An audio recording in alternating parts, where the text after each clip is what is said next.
12 years. 12 years of blood that refuses to stop. 12 years of empty rooms, cold beds, locked doors, and people who cross the street when they see me coming. I have given every last coin to physicians who promised cures and delivered only more pain. They drained my purse, then my hope, then my strength. The law named me unclean. The town named me cursed. My own heart named me forgotten. But today the streets are alive with one name, Jesus of Nazareth. The one they say touches lepers without flinching. The one who commands demons to leave and they obey. The one who looks at the broken and calls them daughter, son, beloved. I am tired of bleeding in secret. I am tired of being invisible. So today I will push through the crowd. I will stretch out my trembling hand. I will touch the edge of his robe. And if nothing happens, at least I will have tried with everything left inside me. If healing comes, I will finally breathe free air. Here I go. These were the thoughts of a woman who was ready and determined to change her condition through unshakable faith. She had a strong conviction, and she went for it. Stay tuned, because this story will make you see faith in a new light. The morning light was cruel to her. It showed every stain on the cloth she wrapped around herself. Another day the same as yesterday, the same as the day before that, the same as 12 long years ago. She woke up tired. She moved slowly. She washed the cloths again. The water turned red again. Nothing changed. She remembered when it first started. She had been 24. Her mother was still alive then. Her mother braided her hair and told her soon good man would see her smile and ask for her. Then the bleeding came. It came quietly at first, like a guest who overstays. Then it refused to leave. Her mother wept. Her father grew silent. The neighbors stopped inviting her to the well. The rabbi's wife stopped greeting her.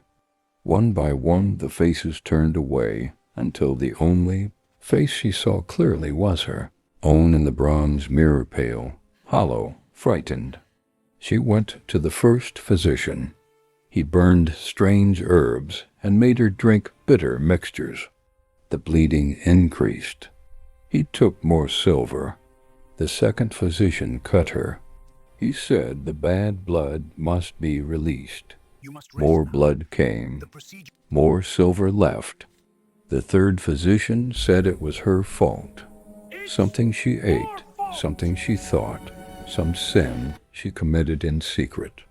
He charged double because spiritual sickness is harder to cure. She paid. She paid everything. Now the house stood empty. The money box stood empty. Her body was almost empty. Only the blood remained steady, mocking, endless. Then the rumors reached even her shut door. A teacher from Nazareth. He healed a man with a withered hand on the Sabbath. He spoke to a storm, and it listened. He touched a leper, and the skin became clean. They called him rabbi. They called him prophet. Some whispered he might be more. She stood at the window and listened while the street filled with voices. He's coming through town. Today, Jairus begged him to come. The synagogue leader's little girl is dying. The crowd is already thick. Her heart started beating too fast. She pressed her hand against her chest, as if she could hold the thought inside. What if she could get close enough? What if she could just brush the hem of his garment? She wouldn't speak. She wouldn't ask. She would only touch. And if nothing happened, she would slip away again, back into the shadows where she belonged. But if something happened, She wrapped the cleanest cloth she had around her head. She tied the stained one tight against her body so no drop would fall. She stepped outside for the first time in months. The sun hurt her eyes. The air smelled of bread and dust and living people. She kept her head low. She walked close to the walls. She moved toward the sound of the crowd. The street was full. Bodies pressed together. Voices shouting. Children running between legs. Men arguing. Women calling out names. She felt small. She felt dirty. She felt terrified. But she kept moving forward. One step, then another. Then another. She could see him now far ahead. A simple robe. Dark hair. Steady walk even with the crowd pushing. He didn't look annoyed. He didn't push back. He just kept walking, eyes scanning faces as if he were looking for someone. Her breath came short. The weakness in her legs grew worse. She almost fell. She caught herself on the stranger's arm. He jerked away as if she had burned him. She whispered, "Sorry, sorry." But no one heard. No one cared. She was close now. So close. The robe was within reach. Blue threads. White fringe. The very edge. She stretched out her hand. Fingers shaking. Heart pounding so loud she thought the whole crowd could hear it. And then she touched. Just the smallest brush. Fingertips against cloth. In that instant, everything changed. The flow inside her stopped. Like a river suddenly dammed. Like a faucet turned off. She felt it leave. She felt strength flood back into her arms, her legs, her spine. The constant ache vanished. The weakness vanished. The emptiness vanished. She stood straight. She breathed deep. She was whole. She pulled her hand back quickly. She wanted to disappear into the crowd again. She wanted to run home and hide this miracle inside her chest forever. But then he stopped. The whole crowd felt it. He stopped walking. He turned. He looked straight into the sea of faces. And he spoke. "Who touched me?" The words fell like stones into still water. Ripples of confusion spread outward. One of his disciples' big shoulders, loud voice laughed. "Master, look at this crowd. Everyone is touching you." But he didn't laugh. He didn't move. He stood still, searching. "I know someone touched me," he said. Power went out from me. Her knees almost gave way. Power. He felt it. He knew. She wanted to run. She wanted to vanish. She had broken every rule. An unclean woman had touched a holy man. The law said she made him unclean. The crowd would turn on her. They would drag her away. They would stone her. But her feet would not move. Something stronger than fear held her in place. He kept looking. Not angry. Not accusing. Just waiting. She felt his gaze moving closer. Her heart slammed against her ribs. She couldn't hide anymore. She stepped forward. One step. Then another. The crowd parted without knowing why. She came to the place where he stood. She dropped to her knees in the dust. Her forehead touched the ground. Her voice came out small and trembling. "It was me, Lord."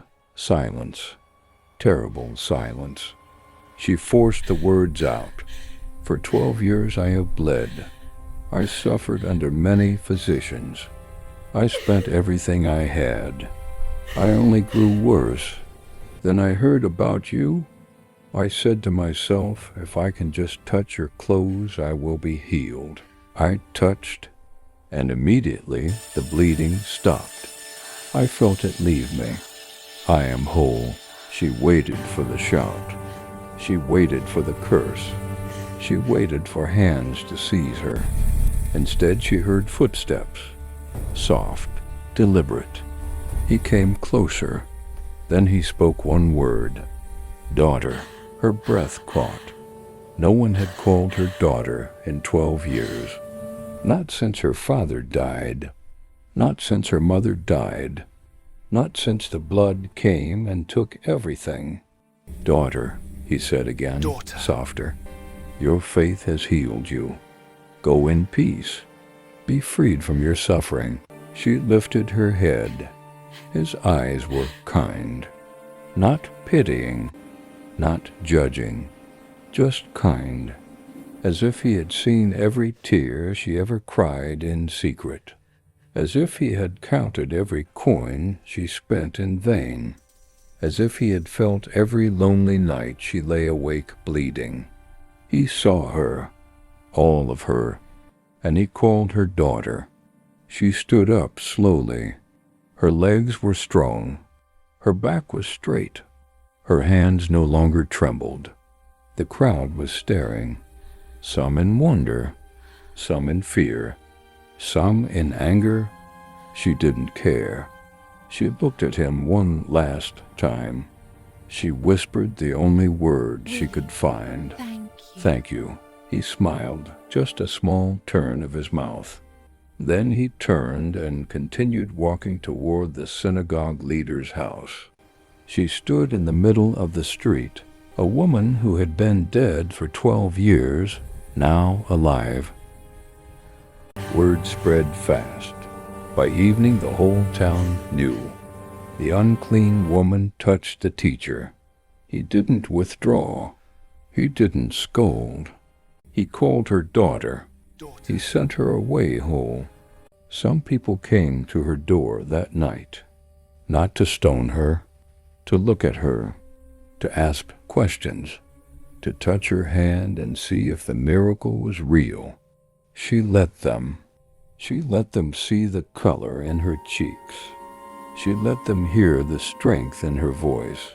She let them watch her walk without holding her side. She told the story again and again, not because she wanted attention, but because every time she told it, she believed it more. 12 years of nothing, one touch, one word, and everything changed. Later, she heard what happened at Jairus' house. His daughter had died while Jesus was still on the way. The mourners were already wailing. The flute players had begun their funeral song. But Jesus went in anyway. He took the little girl's hand. He spoke to her as if she were only sleeping. Talitha cum, he said. Little girl, get up. And she did. A 12-year-old girl brought back from death. A 36-year-old woman brought back from living death. Both daughters, both restored. Both because someone believed enough to reach out. She never saw him again after that day, but she carried the memory like a coal inside her chest. It never went out. When she walked through the market now, people still whispered, but the whispers were different. Some called her blessed. Some called her brave. Some still called her unclean out of habit. She didn't argue. She just kept walking. Head up, back straight, hands open, because she knew something they didn't yet understand. There was a man who saw the bleeding no one else could see. There was a man who felt the faith no one else noticed. There was a man who called daughters the ones the world had forgotten. And once you have been seen by him, you are never invisible again. So if you're bleeding today, not just in body, but in heart, in hope, in dreams, remember her story. push through the crowd. Stretch out your hand, touch the edge, because he still walks among us, and he is still looking for the ones who dare to believe. She did, and she is free. If this video resonates with you, if you were moved by it, then hit the subscribe button so you don't miss out on the next video. Like and share because someone you know might need it. And remember, let your faith remain unshakable.